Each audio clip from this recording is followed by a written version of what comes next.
Welcome to the Lubbock or Leave It podcast, a recruiting podcast on Red Raider Sports. For Ben Golan, I am Matt Clare. Before we jump into the latest episode, we want to thank our title sponsor, Carnley Properties, Clayton Carnley and his team for really any real estate needs you have in the greater Austin metro area, whether that's residential, ranch land, really anything in between.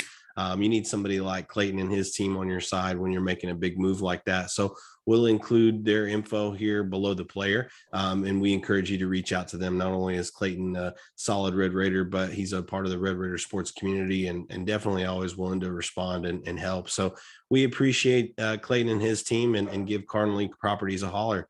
Ben, with that being said, man, it's been a running joke on this pod, but I took a little vacation, came back. I know we're going to get into 3 new commits.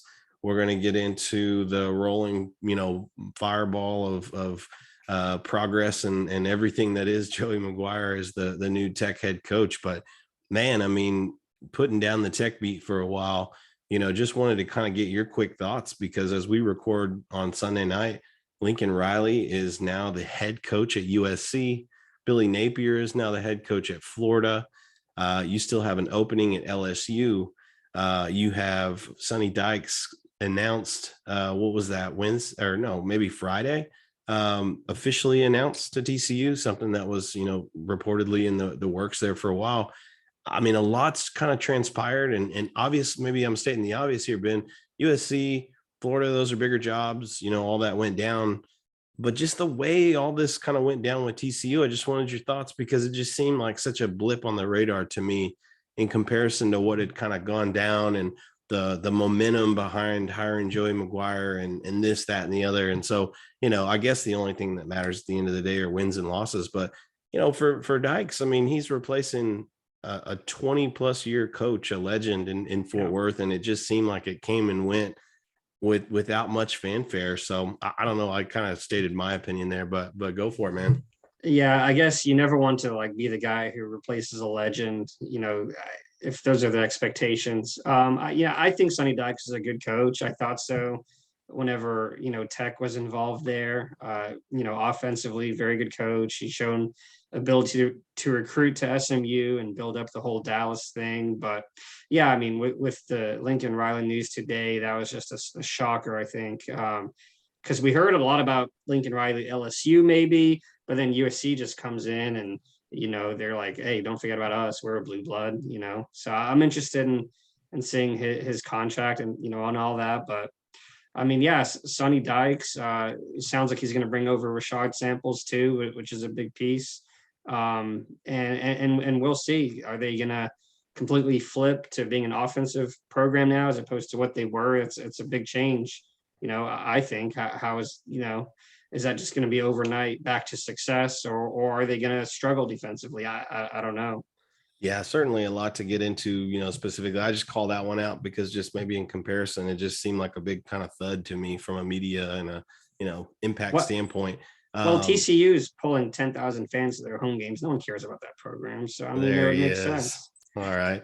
Hey, but also, I mean, we may not even be done, right? I mean, what goes around comes around, and now Oklahoma's going to have a job to fill. Very attractive opening, obviously. So all cards are definitely on the table there. And then you've got Matt Campbell at Iowa State. A lot of heavy rumors that he'd be going to Washington. I'd have to imagine Oklahoma being open, certainly catches some attention. But yeah, I mean, honestly, just a crazy year in college football. I mean, I can't state it enough. We've got NIL, we've got the transfer portal, we've got Tech making a coaching change, all of these others that we've mentioned. But this is a Lubbock or Leave It, recruiting podcast. We're here to talk about Tech recruiting, and there's plenty to talk about, Ben. We wanted to get into, the last time we actually recorded was about a week and a half ago.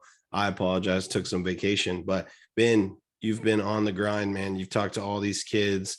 In my absence, you were able to cover some of these commitments, and I know, heck, if we have some time, we can even get into some of your predictions for some of the guys that are still pending that had visited. But a big weekend for Oklahoma State this past weekend, not this past weekend, but weekend prior. Game didn't go your way, but you hosted a ton of prospects on campus. We had it over on the site, nearly 10 plus 4-star recruits from both 2022, 2023, and 2024, and even some 2025s. But you walk away with 3 new commitments, Ben. And so, again, we talked about it a little bit last time about how the 2023 class got started in a big way with a couple West Texas guys. But, can you tell us a little bit more about the new cornerback out of Waxahachie? Yeah, Calvin Simpson Hunt. He was one of the visitors for that OSU game. 6 foot, 180. He can really run. He's a track guy, I think. And if, we're just getting started keeping up with McGuire and Blanchard and how they recruit. But I think you'll notice that like DBs and skill guys, I mean, those guys can all run. They're huge on, just measurables and athletic traits and things like that. So Simpson Hunt, Tech was his first offer.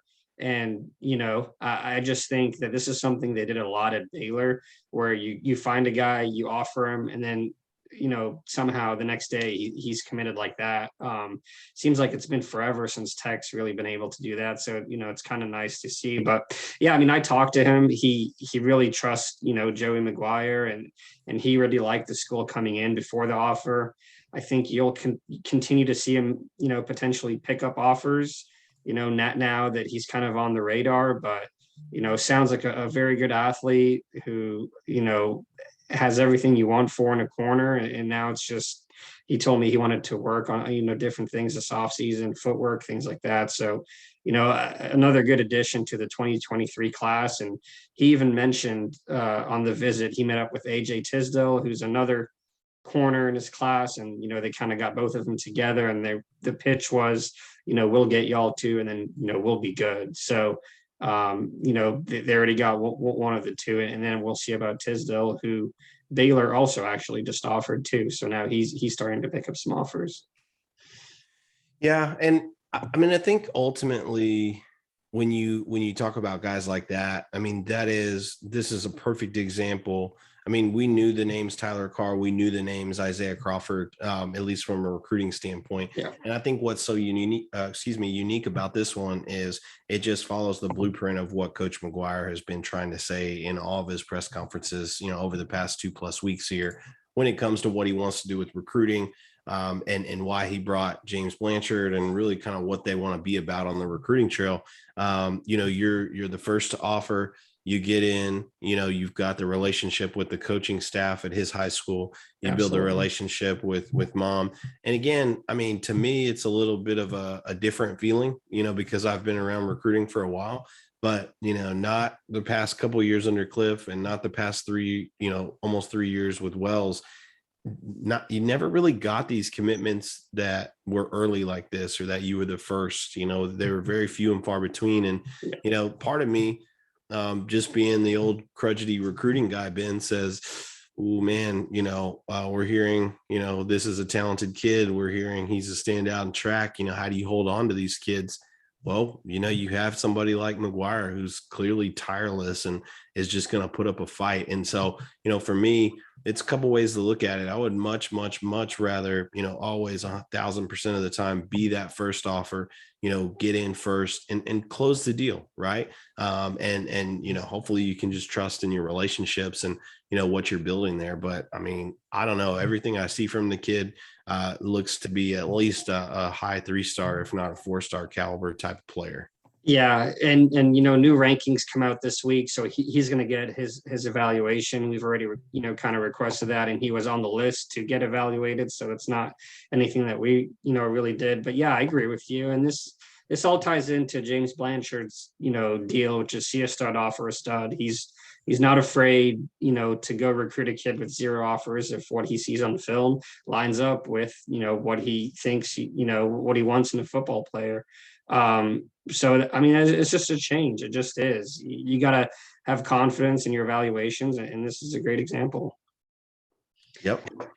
Well, I mean, that's 2023, and I just want to start there because I think it just ties into, new staff, their philosophy and all that. But you look at that class, it's defensive line, offensive line, and now corner, which is, integral to what you do in the Big 12 conference. And, when you put together the measurables, 6 foot, 180 and the track speed, there's just so much to like about that pickup. But anyway, moving on to 2022, one guy I did get to the chance to speak with before vacation was Ty Kana out of Katy High School, which is a legendary program. Obviously, Coach Joseph's been there a long time.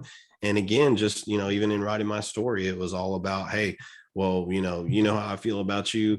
Let me hang up. Let me call your coach. Let me talk to him about what we want to do, and I'll get back with you. And I know it seems silly to maybe somebody listening to this pod or reading the story, but, it stood out to the kid, right? He enjoyed, getting to know Joey McGuire even more. They had talked a little bit while he was at Baylor, but really just another relationship and another kind of good bit of timing, if you will. We sort of talk about USC off the top of the pod with Lincoln Riley. Obviously, nothing's done until the ink dries, but, a kid that is a top 100 player in the state. Interestingly enough, your first top 100 recruit in the 2022 class. Just a lot to like about Ty, a multi-year starter on varsity for Katy. That says it for me. But all of the Power 5 offers and the measurables for him to come in as an early enrollee and potentially make an instant impact. I mean, again, a lot to like about that commitment as well. Yeah, as you mentioned, legendary program. Katie's 13-0 this year, and that's what he told me. Now he's done with the process. He's going to focus on winning another state ring and then signing early. So, yeah, again, a position of need, right? You lose Colin Schooler, you lose Rico Jeffers, you lose Jacob Morgenstern, Krishawn Merriweather's a senior. So you got to build up the pipeline again. And Ty and Ben Roberts, who's another linebacker commit. And then, we'll see who else they get, because they're bringing in visitors. Not to get too off course, but we saw tonight Kobe McKenzie just decommitted from Oklahoma. Tech is definitely already starting to show interest there. So, just building it, just building the class and in the front seven, especially on defense, which is, an area that Tech's lacked. So, Canna and all those guys, it's good to see. Yeah, absolutely. Linebackers certainly an area where you're going to have some guys graduating and you're going to need some new blood in there.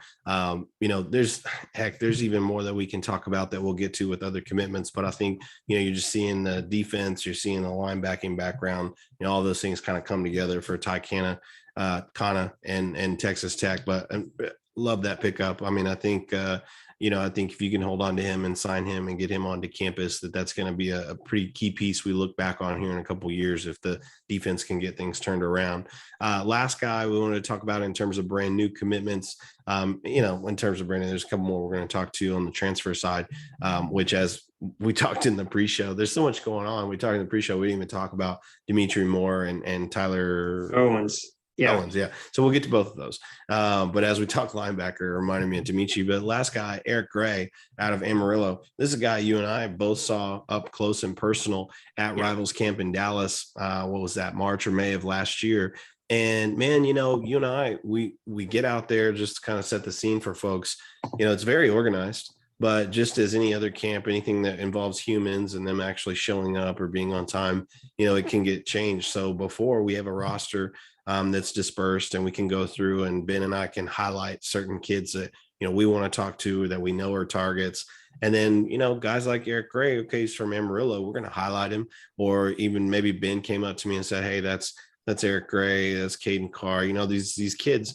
And if I remember, there's an offensive lineman from Friendship as well. There's a small group of like West Texas kids and Carson Jones. Like, yeah.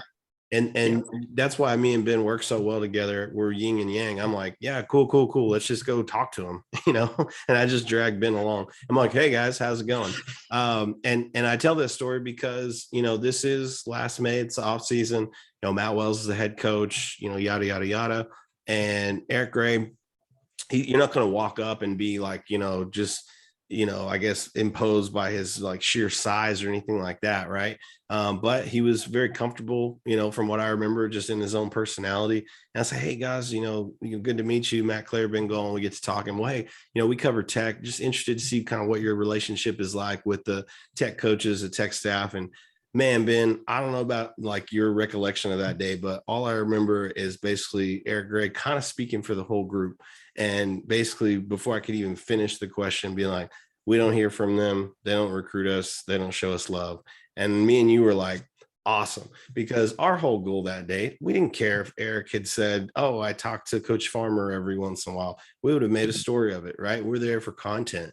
Well, we walked away with absolutely nothing, right? Not a Yeah. recording, not a quote, nothing. And both you and I kind of left that little conversation. We're like, well, that kind of sucks, right? And we put on our big boy pants and we keep going. We'll get into the camp. I mean, man, Eric Gray was a standout. I mean, to this day, Rivals Camp will still kind of put out highlights of Eric and had that ready when he committed. And you look at his offer list, I mean, it's not going to blow you away by any means, but when he's out there, you know, and I think you talked to him in a little more detail. I heard offensive center Yeah. or, you know, potentially D line in the future. But again, like I said, he's an inch or two shorter than your normal, you know, O line prospect. But I don't remember him ever getting beat that day, and just, you know, playing with excellent leverage, excellent technique. And he just had, you know, kind of a dog mentality to him. And, Yeah. you know, pair that with the outgoing personality from my story.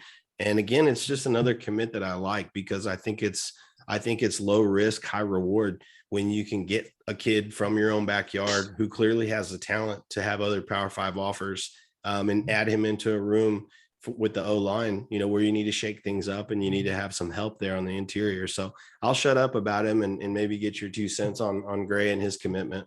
Yeah, he's a leader. First of all, Amarillo lost last weekend, but there's a video of him on the field, talking to the whole team, the whole group after, his final high school game. Powerful, like you mentioned, a little on the shorter side compared to your typical lineman, but, you move him interior and that's not a problem. You look at, tons of NFL centers are 6'1", 6'2". So, I mean, there's nothing that's holding you back. But yeah, I mean, again, Joey McGuire talked about building a wall around West Texas. Eric Gray, a solid mid 3-star prospect who, clearly wanted to stay home. Previous staff wasn't recruiting, but as soon as he got the offer, he talked about Joey McGuire's energy and just, wanting to stay close to home. And obviously his teammate, Caden Carr, 2023, also committed.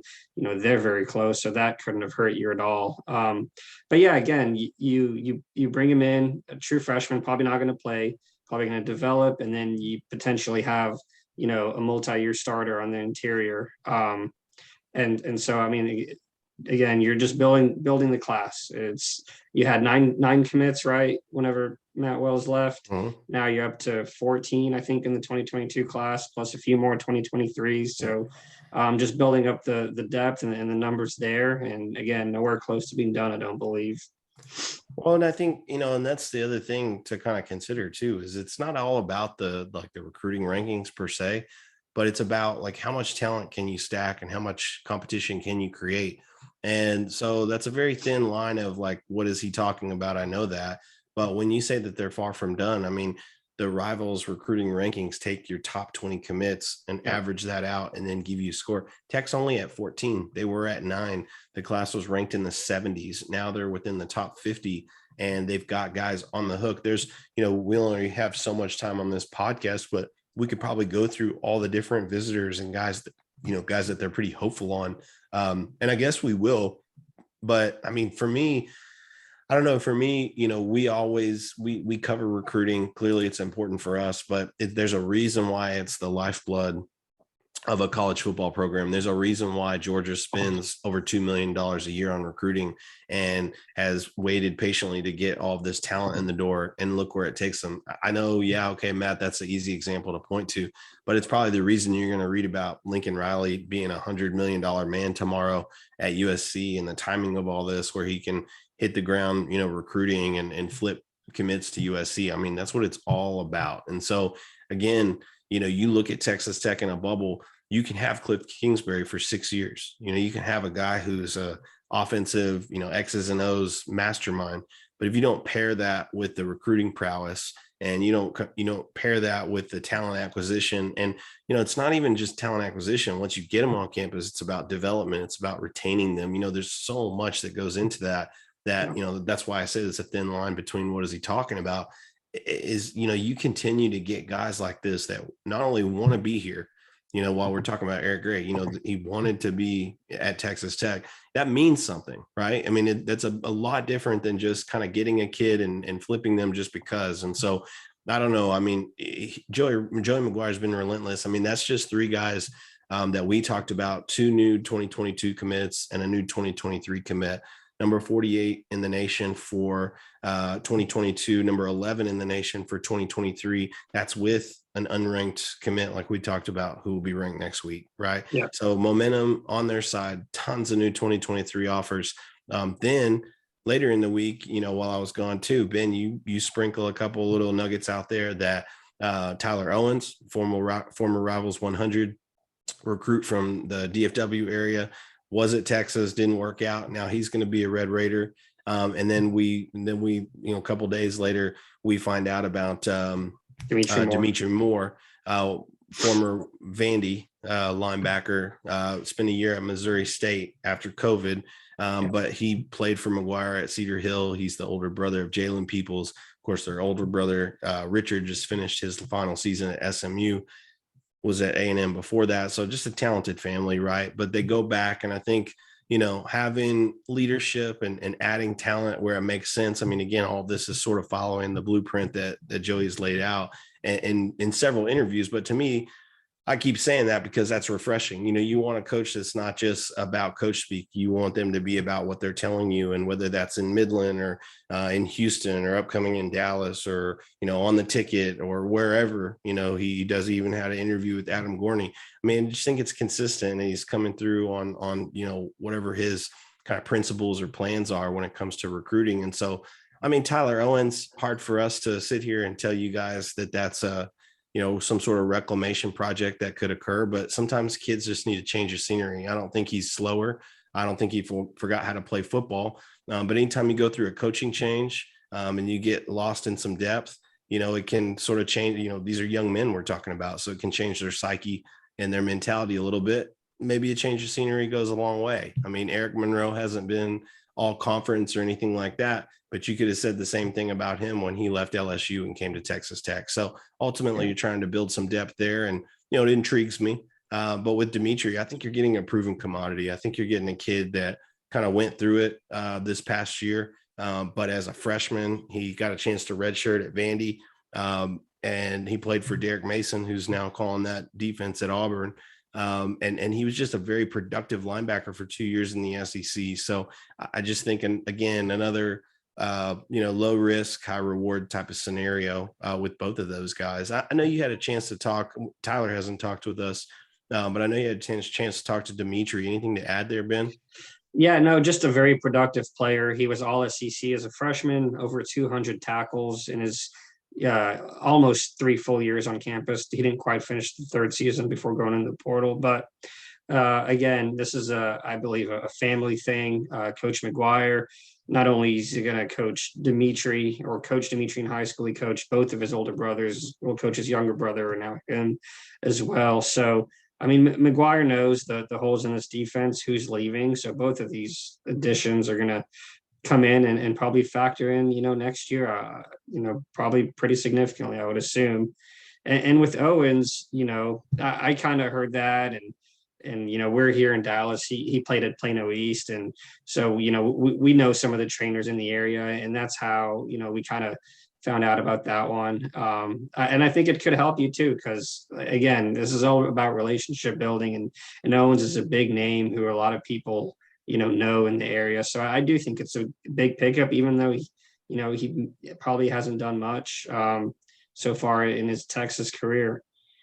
I mean, he did block a punt against Tech last year, so I mean that counts for something.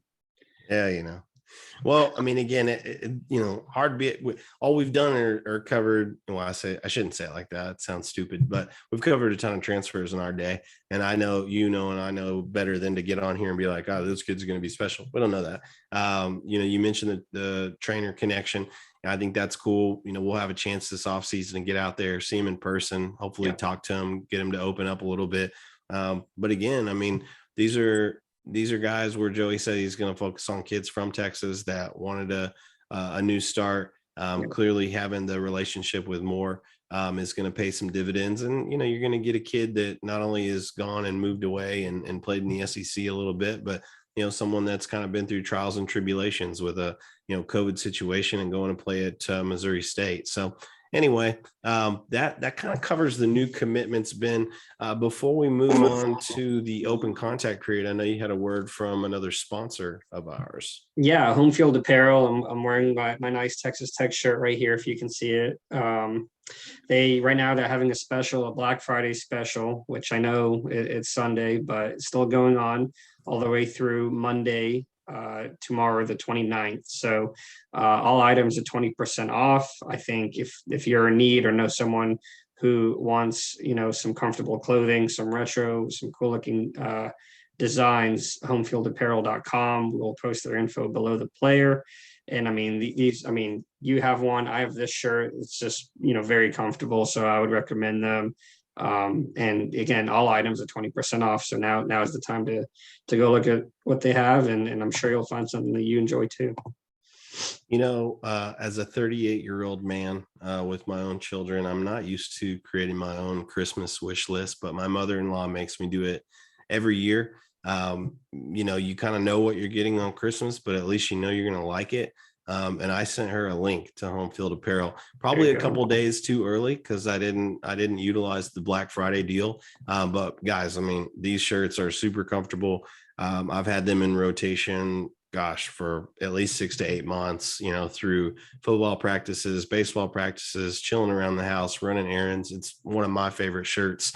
I have 3 of them and hopefully a 4th coming on the way, knock on wood, for Christmas. But again, stamp of approval here as a bigger boy that needs to cover his dad bod. So check them out, Home Field Apparel. We'll add that info below the player as well.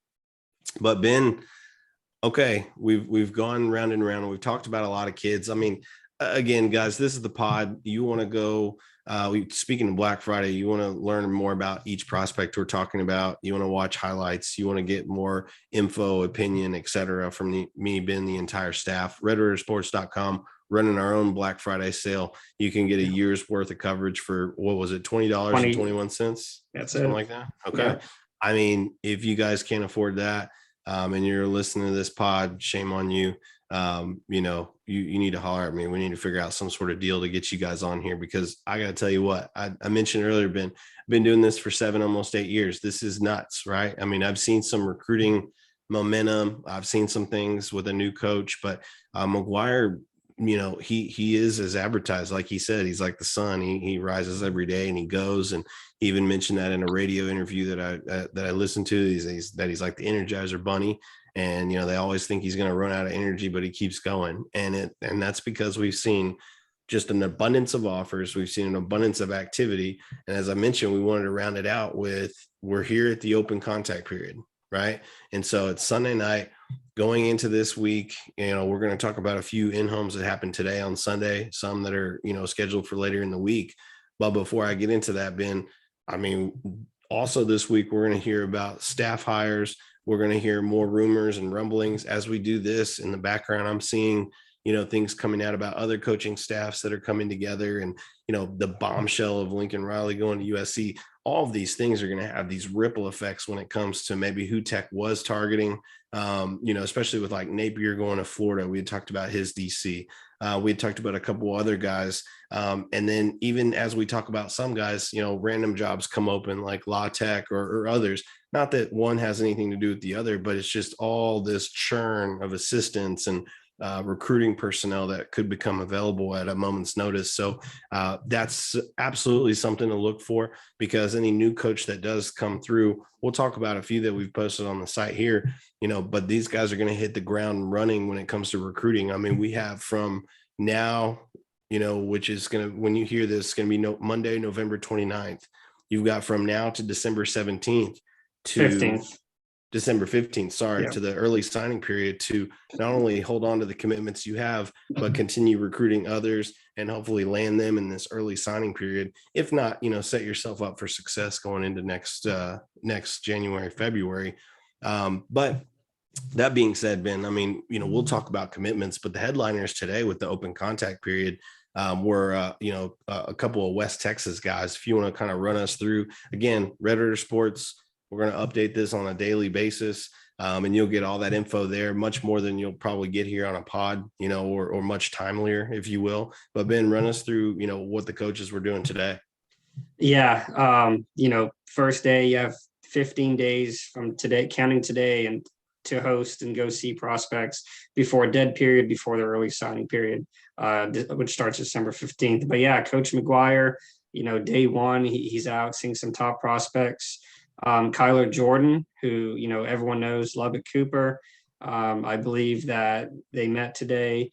I think the meeting went well. I think, a lot of people feel that, he'll either stay with Baylor. We'll see what happens. And I mean, I haven't talked to Kyler. I don't know if you have, but again, a longtime top target. McGuire was his lead recruiter at Baylor. So there is reason to think, about a potential flip and just, being where he's from and all those things. And I mean, that's the first, but the coaches, Coach McGuire, Sonny Cumbie, Jake Brown, I posted, they also drove up to Amarillo tonight, met with Major Everhart, TCU commit, again, another longtime West Texas target who chose one of your rivals. And so I do think good things were said there. I think Major, with the coaching changes, allowed to take another official visit. I think that's definitely a possibility. I wouldn't say that's guaranteed, but I think Coach McGuire is in his ear, gave him some to think about, and that's where things stand right now. Yeah, I mean, I don't have much to add to Major. Obviously, he's an impact player. That's why Notre Dame's still after him. That's why Sonny Dykes is calling him, even before he's announced as the coach. And again, another player that can get it done with the ball in his hands. Just tremendous track speed, one of the fastest players in the entire state. What I would say about Major is, it's sort of a wait and see type of deal, right? I mean, a lot of that's coming from dad. A lot of that's coming from a place of, he had thought that decision was made. The one constant would be Notre Dame if he wants the kind of the bigger, option, bigger school, but he did also visit A&M and Oklahoma State. So I think you've got to trust in your head coach. And to me, this is one of those where you just, you die trying, right? You make the kid a priority. And the same applies for Kyler Jordan. Obviously that relationship was there. You asked if I had talked to him. We exchanged some text messages. I've tried to, I mean, look, Baylor's 9-2 and they're going to the Big 12 championship. I'm trying not to rock that boat too much. It's what do I want him to say to me? He probably still likes Baylor and is still committed to Baylor. But the fact that, he had Joey McGuire over to his house for lunch with him and his parents today, I think it speaks volumes about their relationship. I think, from what the feedback I had gotten from Kyler himself was that they all really liked Joey and had, they really liked what he had to say. And in terms of his plans for Tech and what they want to do on defense, the intriguing thing to me is I think we have them listed at 6'2", 240, if not, slightly below. And, Coach McGuire sees him as like an all-conference middle linebacker. And so, I know that he does some of that, today for his high school team. But I know that we'd projected him as like a defensive end. So again, just kind of seeing through maybe some of the pitch and getting some feedback from Kyler. Again, time will tell. They're in the middle of the season. So until his season ends, I don't think I see anything changing. And the biggest difference when we talk about these two kids, you can talk about Major and him taking another official. That's great. I mean, he's been on campus so many times, even in an unofficial capacity, that I don't know if that, steers things in another direction. Right. And then I mentioned the coaching staff coming together. So as you do get your coaching staff together, you've named Sonny Cumbie the offensive coordinator. He was there tonight with McGuire and Coach Brown. So that's positive. But when you do actually get all the pieces together, then you can have them on campus. And hopefully it's a little bit more meaningful when they try to make that final push. But, compare that to a kid like Kyler, who lives in Lubbock. So, I mean, there's not much of a visit or any that's going to do. So I just think, persistency is going to be key here. And I guess before we move on from the from the in-home visits today, I mean, those are two pretty major ones, right? You're trying to flip a Baylor commit and you're trying to sign Everhart, who's technically committed to TCU, but, not really.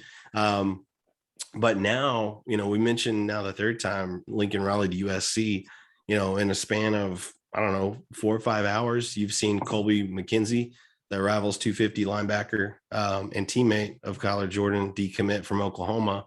He's going to have an in-home visit with Joey McGuire and the staff tomorrow night.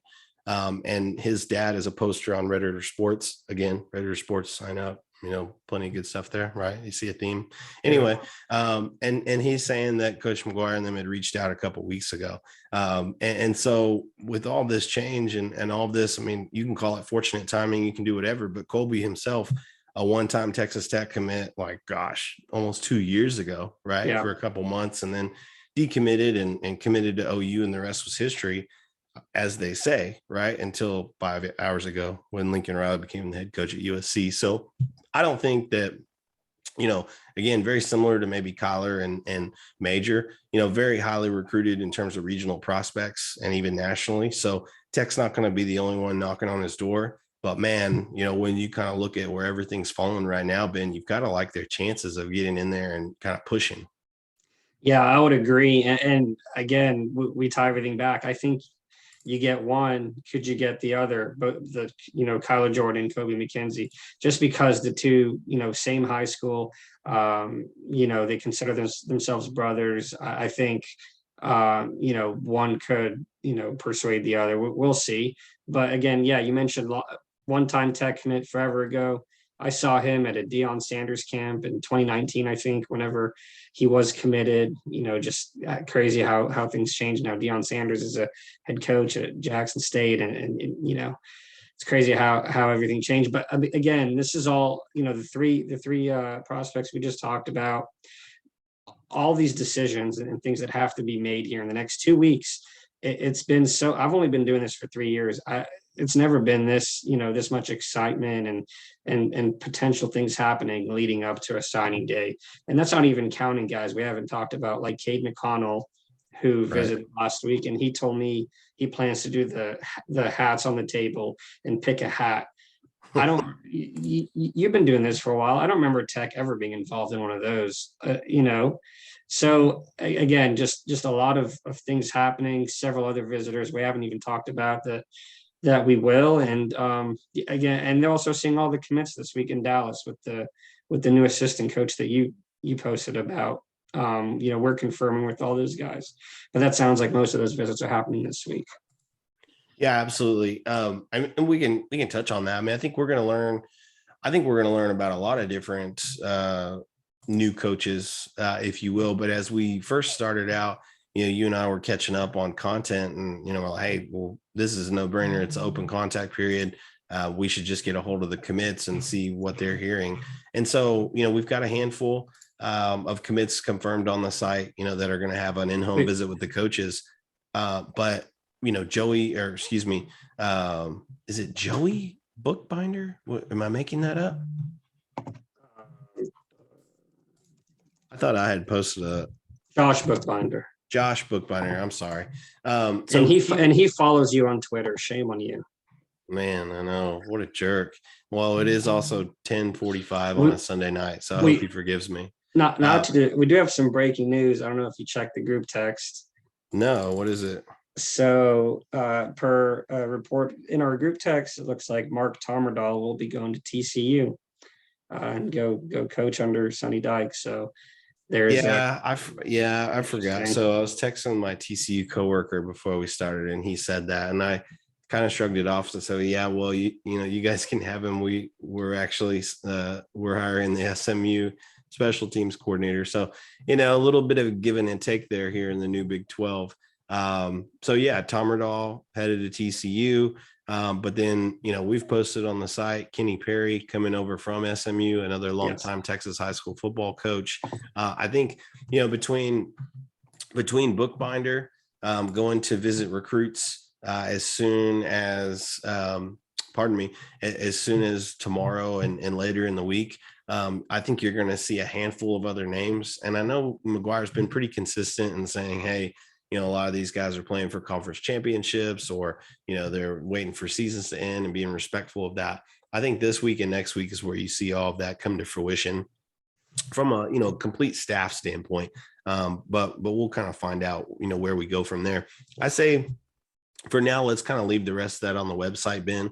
And of course, as stuff comes, more, out there or confirmed, again, with Josh Bookbinder, he was a QC analyst on the defensive side at Baylor. That's the connection to McGuire. But he was a longtime defensive coach and analyst at Liberty, and got started back at Baylor, in the, I think, 07, 09 range. And so just a guy that knows the state. And clearly, if Joey wants him on staff, then he's a guy that's going to grind and get on the recruiting trail as well. And that's pretty evident by some of your current commits saying that he's coming to their house this week. So, a lot of developing stories. And I guarantee that's going to happen a few more times. As we mentioned Jake Brown going to see Major Everhart tonight. I know he was already on staff, but that's, again, another guy with the Baylor ties back to working with McGuire. They're close. I would imagine there's a spot for him on the staff in some capacity. Yes. And we'll start to learn more about that as it becomes more official. Yep. Yeah, agreed. I don't have much else to add there. A couple new recruiting guys that we've talked about before added to the staff. Cody Bellaire from LSU. Did we talk about him before you left? I don't think we did. I think that was announced. Well, I think you had posted about it. It's something that could happen.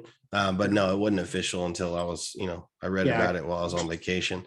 Again, a guy with, some skins on the wall, a guy that's been at some big programs. And, I think what we've seen over the years, covering multiple coaching staffs at Tech is, you can get guys with various backgrounds. And I think at the time we were just excited to have recruiting staff. But when you can hire somebody that's done it at LSU, A&M, and Baylor, I just think those are all programs that are having success. Those are programs that are signing the kind of players that you want to sign. And sure, they come with some cachet, some logos, some history, but not necessarily Baylor, right? And so I just think you can put a formula to work, and you can go at it from a recruiting standpoint where, his whole job in the media description was to, analyze tape. And, he's going to be doing that with Blanchard, who clearly he's worked with in the past.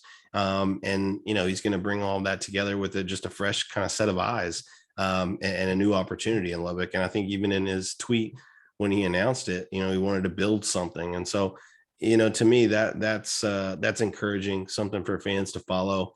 There was another hire, director maybe of scouting or director of player development. Dave Martin comes over from Jones High School in Oklahoma, where he was the head coach for several years, won a state championship. So, and he was at Cedar Hill with McGuire as well. So that's that connection. And again, so you brought over, you bring him over from Oklahoma. He has all those ties. You bring over Bellaire from LSU. So you have Louisiana, you have Oklahoma, you have Texas. You're covering your bases in all those states. So yeah, I'm interested because McGuire did say Monday, Tuesday, we'll start finding out some more of the staff. We've already talked about a few names. I'm interested in seeing, who else trickles in this week.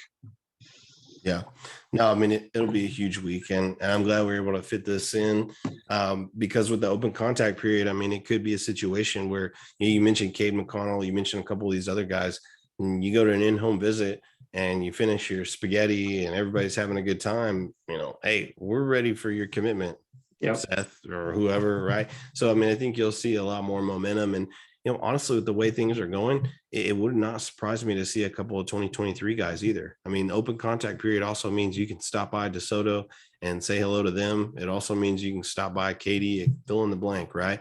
Now, you don't have your full coaching staff, but man, if these reports are true, right, and Tom Riddell's being announced, to TCU, that means he's going to be recruiting for TCU, but also that means that Kenny Perry's going to be putting a Tech polo on and hitting the road too. So to me, that's all wildly fascinating. We don't have regular media availability set up with McGuire, and almost that kind of works to his advantage because he just gets to go. But we'll stay on top of it. Again, we'll post all the details at Red Raider Sports as they happen.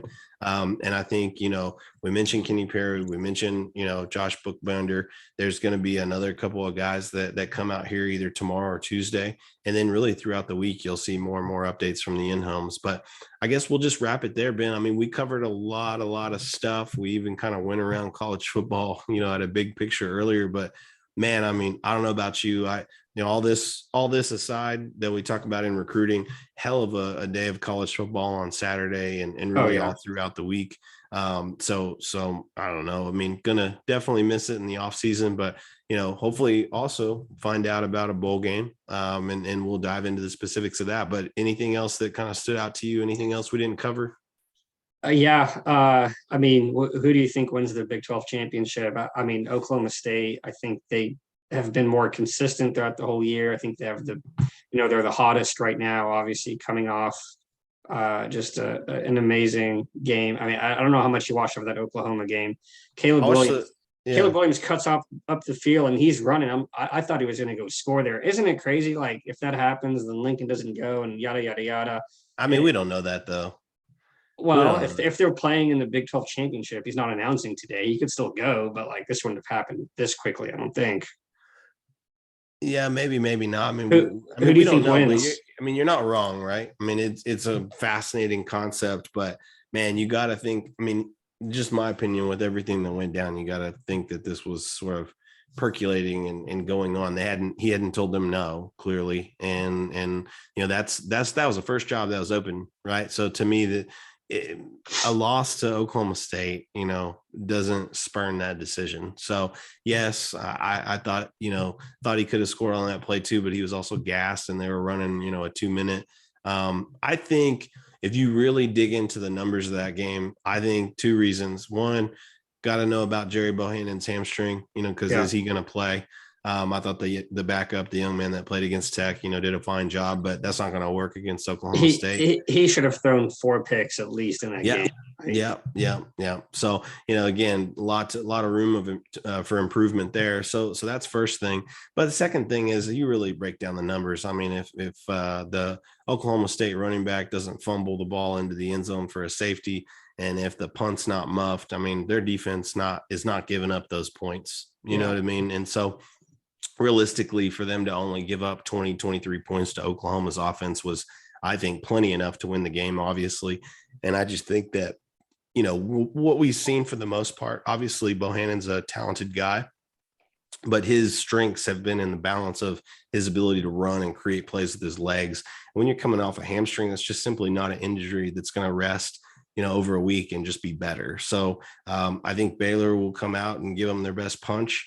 I think ironically enough, maybe I'm not even using that word correctly because it's late. But now Baylor, now Aranda's the one on FS1 with Joel Klatt saying he's where he wants to be and he loves it at Baylor.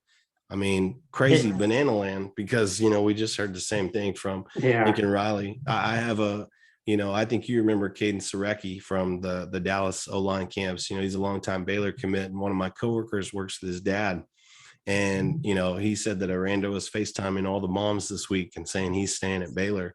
And you got to believe that he's doing that because somebody's telling them that he's not staying at Baylor. And with everything that's just occurred, I don't know if somebody at LSU just told him that his wife's ugly or that he sucks, but I can't imagine that the door is shut there for him to not listen to them about coming back in a head coaching capacity. But I could also be wrong. I don't know what I'm talking about. But for LSU to think that Riley was listening to them and then for all this to happen, that's got to stir up some change, especially with Napier going to Florida. I don't know, both short-term and long-term. It's not a good thing in year 2 to just be like, hey, this is where I want to be. Right. And I'm sure Baylor's done plenty to build that program up, but to keep somebody away from LSU, that would be quite the feat. Yeah, it's not a good thing to do that in year 2, unless your name is Joey McGuire and you're going to die as a Red Raider. So, I mean, we got a bowl game announcement, recruiting picking up, signing day coming up, coaches being added. I mean, we have a lot to cover. I'm sure we'll be doing this again soon. Yeah, absolutely. We'll do it later in the week, man. But for Ben Golan, I'm Matt Clare for Carnley Properties for Home Field Apparel. We'll check out, or we'll add their info. Please check them out. We appreciate what they do here for the pod. But this has been the Lubbock or Leave It podcast, and we will see you guys soon.